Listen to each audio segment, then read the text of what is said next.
बिल्ली का न्याय। एक जंगल में विशाल वृक्ष के तने में एक खोल के अंदर कपिजल नाम का तितर रहता था।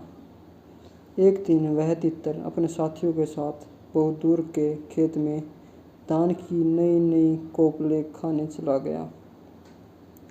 बहुत रात बीतने के बाद उस वृक्ष के खाली पड़े खोल में शिकरगो नाम का खरगोश घुस आया और वहीं रहने लगा। कुछ दिन बाद कपिजल तितर अचानक ही आ गया।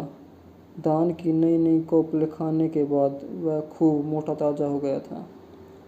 अपने खोल में आने पर उसने देखा कि वहाँ एक खरगोश बैठा है। उसने खरगोश को अपनी जगह खाली करने को कहा। खरगोश भी तीखे स्वभाव का था। बोला, यह घर अब तेरा नहीं है। वापी, कूप, तालाब और वृक्ष के घरों का यही नियम है कि जो भी उनमें बसेरा कर ले उसका ही वह घर हो जाता है। घर का स्वामित्व केवल मनुष्यों के लिए होता है। पक्षियों के लिए गृह स्वामित्व का कोई विधान नहीं है। झगड़ा बढ़ता गया। अंत में कपिजल ने किसी भी तीसरे पंथ से इसका निर्णय करने की बात कही। उनकी लड़ाई और समझौतों के बीच को एक जंगली बिल्ली सुन रही थी। उसने सोचा, मैं ही पंच बन जाऊं तो कितना अच्छा है। दोनों को मारकर खाने का अवसर मिल जाएगा।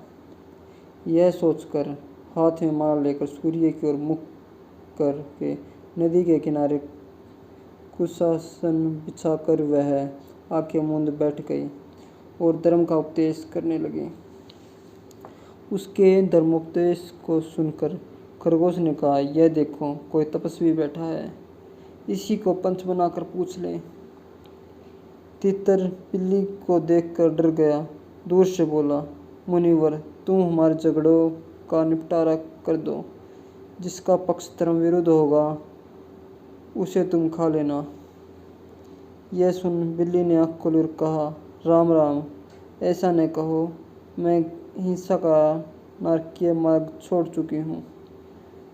अतः मैं धर्म विरोधी पक्ष का भी हिंसा नहीं करूँगी।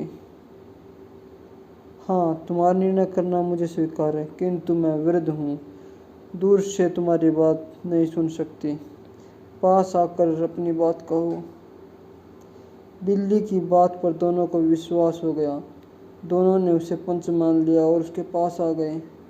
उसने भी झपटा मारकर दोनों को एक साथ ही पंजों में दबोच लिया और दोनों को बिल्ली खा गई।